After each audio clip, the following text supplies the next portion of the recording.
in the film, Werner, your attention to people's faces at the same time as we see, massive craters, as we see the cosmos. Can you talk about your interest in faces, maybe juxtaposed with such larger objects? Let's not get into the business of juxtaposing and things like that. Okay. In faces, of course, let's see it correctly. There's great importance of faces, in particular when you do a feature film casting. But it's also, I cast very well in documentaries, and like as if it were a feature film. But in this case, Clive did the casting. He was the one who reached out to scientists, who reached out to people who were witnesses, and he has done the work of a real director of a feature film. And Clive, you should say a little bit more. The only thing where we couldn't really be there ourselves and where we didn't have any real person to talk to us would be Mecca, because both of us are non-Muslims and we are not allowed to set foot into the holy city of Mecca. Talking of faces, though, Werner, I love the line that you deliver with the near-Earth object watchers in Hawaii, when you say that looking at their faces gave us a good amount of confidence. But on casting, yes, I mean, these, whereas with Into the Inferno, the film we made about volcanoes, that's my field. I knew many of the people that we spoke with and the locations. I'm not a meteorite scientist. So this was quite new terrain for me, and it required a lot of sleuthing to find people that we could talk with on camera on the very different topics, touching on archaeoastronomy and origins of life and so on. So that's one side of it. But then you meet these people for the first time and point a camera at them. And so the casting is part of it, but then you have to elevate a conversation in a short space of time in rather artificial circumstances. And I think that comes down to the work of the whole crew, our sound recordist, our cinematographer, Werner. It's something that really comes to life when we're shooting. But I think there's an attention to this. There's an attention to the scientists in the film that makes them very I mean, they are as interesting to me to watch as the meteors and the science of the meteors. The scientists, that great scientist who's the cancer survivor and from Texas. The Jesuit priest. I mean, they're all such great characters. There must be more to it than just looking for the right person. Yes, but there's also, we should not overlook the consistently Clive is the one who does the conversations. It was always clear it shouldn't be didactic. It should not be interviews. We are not journalists. We are poets. We are going out, and Clive, of course, very well prepared. But he's the one who has to carry the film on his shoulders, being on camera almost all of the time when there's discourse, dialogue with one of the scientists. And I think he's extremely well cast, because a part of David Attenborough, who does the BBC series, there's no one far and wide who has this kind of intimate knowledge and not patronizing, and this kind of warmth and intelligence. You don't have them. You see journalists and you see people who are like in National Geographic, where you have the feeling they are reading from a paper, a catalog of questions, and they want to get rid of all the questions. So this is much wilder and much freer, and gets us into unexpected terrain sometimes, and that's the beauty of it. Let's do that now with some audience questions. A question comes in from Noah. He asks, There are many moments of true beauty throughout the film. Was there a particular moment that stuck out to you while filming as something particularly enchanting or awe-inspiring? I think everything is awe-inspiring and beautiful, but it's not the first and foremost aim of the film to seek beauty. You see, you degenerate very quickly into something artsy-fartsy, and I'm not into that, and nor is Clive into that. But when you're in Antarctica, for example, it's something where it comes automatically. It's a concomitant of the continent, but it becomes more visible. The beauty and strangeness becomes more visible if you know, walking now on foot, you could travel on foot now 5,000 kilometers, as far as crossing the entire North American continent from coast to coast. And you wouldn't meet a single soul. And secondly, the day would not end within the next 5 months, because the sun, during the austral summer, the sun is circling around and it does not go below the horizon. So for 5 months, there's day. And knowing that, all of a sudden, the place acquires a different strangeness and acquires a different beauty. Yeah, for me, it's hard to pluck out one location. Certainly, the blue ice fields in Antarctica were extraordinary. And actually, before going there, I was not confident that it was going to be very cinematic. I just thought this would be very, very flat, very, very featureless.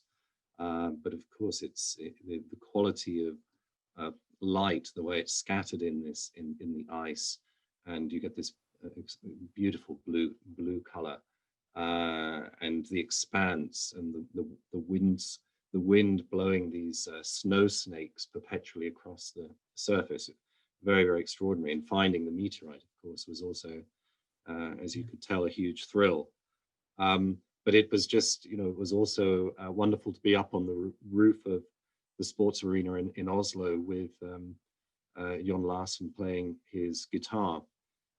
One location that I really thought was very wonderful was the crater in Rajasthan.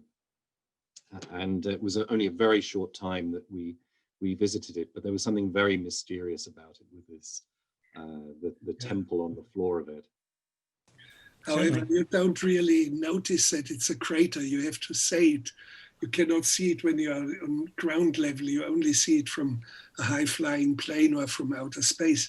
But I have a second answer to Noah, and that is, watch the film well, and you will see that sometimes it's the contrary of beauty that attracts the filmmakers. And that is, for example, Chicxulub on the coast of the Yucatan Peninsula in Mexico. I even make a statement: this beach resort is so God-forsaken that it makes you cry, and it sticks in the memory of everyone. And of course, I enhance this God-forsaken feeling with a wonderful song of Ana Gabriel, a very, very popular singer in Mexico. When you go onto YouTube, she's downloaded, that song has been downloaded 250 million times at least. So all of a sudden, it's what is not beautiful is enhanced and shows you something so God-forsaken. But the most God-forsaken place is the epicenter, is ground zero of the biggest and most cataclysmic event that our planet has had in its history. When you were setting out to make the film, was the question of the regeneration and new life always a part of your thinking about the project? Because we think of meteors as I think Deep Impact and popular culture, right? We think of destruction immediately, but the film obviously addresses this other aspect. Yes, but yes, it was there from the beginning. Clive. Sorry? Clive. It was there from the beginning. There are three main kinds of meteorites. There are stony meteorites and iron meteorites, and there are these carbonaceous ones, which are full of organic molecules. Some with chains of carbon atoms, 100 carbon atom molecules, and sugars. This year, protein was discovered. So this was absolutely a theme that we wanted to dig into, but we also wanted to avoid a lot of our conversations taking place in labs. So this is why Nita Sahai comes to talk with us about this topic in the crater in Rajasthan. And we always said it shouldn't be sensationalist because it is fairly evident that there is some sort of life out there, because we share with the cosmos the same history, we share with the cosmos the same chemistry, and we share the same physics. So it's among the trillions and trillions of stars out there, there's some probability that there's something out there. My suspicion is that there's nothing really that interesting. It may be, as much as we kept joking about it, like some algae or like the snot in the nose of a toddler. I did watch The Blob with Steve McQueen as part of the research for the movie. Yeah, so instead Highly of recommended. superhuman intelligence, it may be just some slimy snot coming, the same one that comes out of a toddler's nose. So we are very prosaic about that. And all this hype about these exoplanets, yes, we have some evidence that there are planets that probably favor organic life. But all these are so far away that we'll never make any contact. They're too far away. So it's all a huge hype. And what will come at us may be some not asteroids, but let's say meteorites, and maybe even on one of the moons of Saturn, as some of them are ice covered, like Europa. There is a chance that there is some microbic life embedded in 100 kilometers thick ice. So nothing particularly sensational. We have to be prepared that there's something out there, even if we just can confirm that there's sugar embedded in one of the meteorites that was found. So I don't find it that sensational. It has to be expected, but we don't have any evidence. Someone asked, Joan says the film feels like a religious experience and a scientific venture. Beautiful, good, well said. Was that the religious ecstasy and the joy and ecstasy of science and the ecstasy of filmmaking, they're all one. Okay. Yeah. Sorry, I answered the question that wasn't even fully. that was pretty much it. No, that's good. She asked how important it was for you to explore. Sorry, sorry, I jumped the gun. No, it's fine. Clive, as a scientist, do you feel like there's a religious or a spiritual side to what you do? I wouldn't say that there is in my scientific work. That's not part of my thought process. I'm very professional when I'm on a volcano. I know what I'm after, and I'm often up against the elements in the volcano itself. But I'll make sure I come away with the best data set I can, and pull it to pieces when I get back and analyze it in every possible way. But what fascinates me, and I come at this from a volcanologist, is that if you want to use volcanology or many science avenues to the benefit of society, so in the case of volcanoes, well, how do we forecast eruptions and how do we warn populations? you can't do that from a purely scientific perspective. You have to know what people think, what they believe. And this is why in our previous film, Into the Inferno on volcanoes, we are looking at the belief systems in Vanuatu or in North Korea, where volcanoes are hugely important. In Java as well, there is a parallel world beneath Merapi volcano.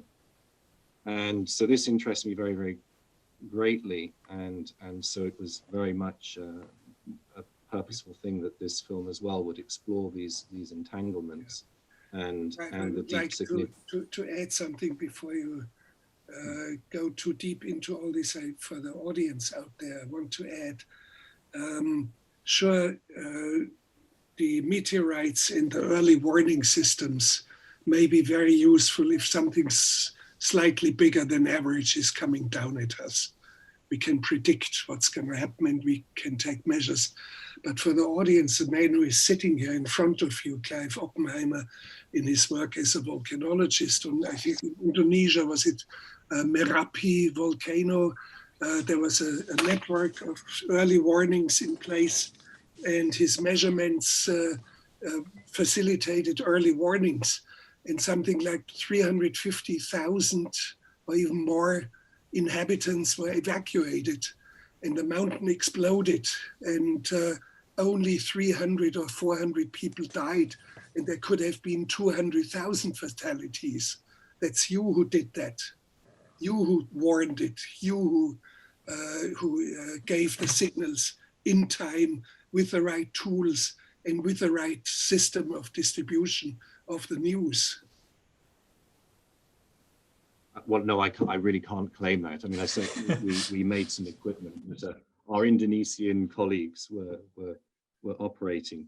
I mean, one scientific project that is going on right now, which is very exciting. NASA has a probe, OSIRIS-REx, which performed its main event just in the last hour or so on an asteroid called Bennu, which is one of these near-Earth object asteroids that is in an orbit more or less like the Earth's.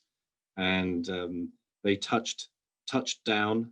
It's called the TAG event, touch and go. They touched down, and it's grabbed a sample, and in 3 years' time, hopefully, it will come back and deliver that to the scientists.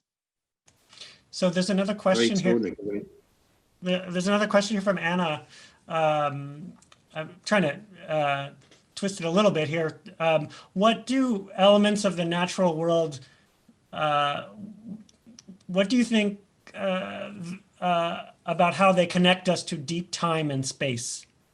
I mean, I assume in terms of the meteors that they do kind of connect us to deep time and space. Is that something that you've both thought of? How important do you think that is to have that connection? For me personally, it's irrelevant. I don't need to be connected to deep space. I'm content in Los Angeles. He's Bavarian, remember? And Bavarian, yes, sure. And of course, we have other connections like Aurora Borealis. You see beautiful light effects, and it's actually winds, quote unquote, from the sun, ionized rays, and all sorts of other things, light that comes from the sun. That is quite hugely important for us. But otherwise, yes, we wouldn't exist without sunlight, which connects us to space. And I think there's another connection, though, which is our awe of the night sky. And tonight is also the peak of the Orionids meteor shower. So because I'm staying up very late tonight to be with you, which is a pleasure, I took the opportunity to peer out of my window, see if I could see the Orionids. And even though I live outside Cambridge, there's still enough light pollution. I didn't see anything. In fact, I could see Mars. That was about the only thing. So, you know, for many of us urban dwellers, we've lost that connection with the cosmos. And I think it is a deep time connection because, of course, when we look at the stars, we're seeing light that left stars millions and millions and millions of years ago. So I think there is a connection that many of us have lost in a way because we no longer see the night sky. And I also believe that, of course, we are reaching out into space, onto the moon fairly soon, probably onto Mars, but we cannot stay there long in the large numbers. It's fine to explore it. That's quite all right. And we'll have some living quarters a little bit larger than your bathroom, some sort of a capsule sitting there. And otherwise, all these ideas of colonizing Mars or colonizing other planets are an obscenity. They're obscene because we should not, like locusts, graze our planet Earth empty and barren, and then move on to the next planet. We should not do it. And besides, we are wrong out there. We could colonize the bottom of the oceans 10,000 times more easily than colonize Mars, because we have no air to breathe, we have no water, and there's radiation. You can be fried within 2 minutes flat. You might be fried like in a microwave oven. So it's not a place for us. And even the thought, and Elon Musk is very much, for example, into it, but he knows exactly that we cannot live 1 million human beings on Mars. It's impossible, he knows it. But he stylizes himself as a visionary to sell his fairly advanced products like electric cars well to an audience. So it's just throwing the stone very far ahead. But in my opinion, it is a ruse. It is a public relations ruse. And when you think a little bit more closely, more precisely about it, I maintain we should not colonize Mars, period. It would be a shame. Werner, I think of your recent films and your collaboration with Clive as maybe evidence that you have some faith in scientists, that you have a fascination, maybe even a love for scientists. I wonder if do you agree with that? Do you feel like scientists are, despite what you said about Elon Musk, scientists are a positive force? Clive. Oh, I think the question is for you, Werner. I was thinking of your mad scientist in Salt and Fire. So I'm not quite sure what Werner thinks of scientists. Well, what can I say? We do have science, and it's a result of an early human sin, of one of the archetypical sins of the human race. And that's a moment when we abandoned nomadic life and started sedentary life, because it created cities, it created progress, it created civilizations, books, and science. And of course, ultimately, what we are doing, and in this evolution, and we cannot return back to prehistory, and we shouldn't go back, but we have created an environment that may trigger our own demise. So at one side, we cannot roll back science at all, and we should not, but we should be cautious. On the other hand, I think science has a lot of marvels. There are lots of, and I always suspect also science. And when you look at, for example, for hundreds of years, quasi-crystals, and they are part of our film, were impossible, mathematically impossible, and in crystalline structures, unthinkable and impossible, even forbidden. You should be forbidden to even think about it. And now comes a mathematician, Penrose, who in the 70s mathematically proves, yes, there can be 5-fold symmetries the film deals a little bit with it, and he got the Nobel Prize for something completely different. But if mathematics had a Nobel Prize, he should have won it 5 times over. So, and all of a sudden there's an unobtrusive, shy scientist, cosmologist in Princeton, who has never been out in wild nature.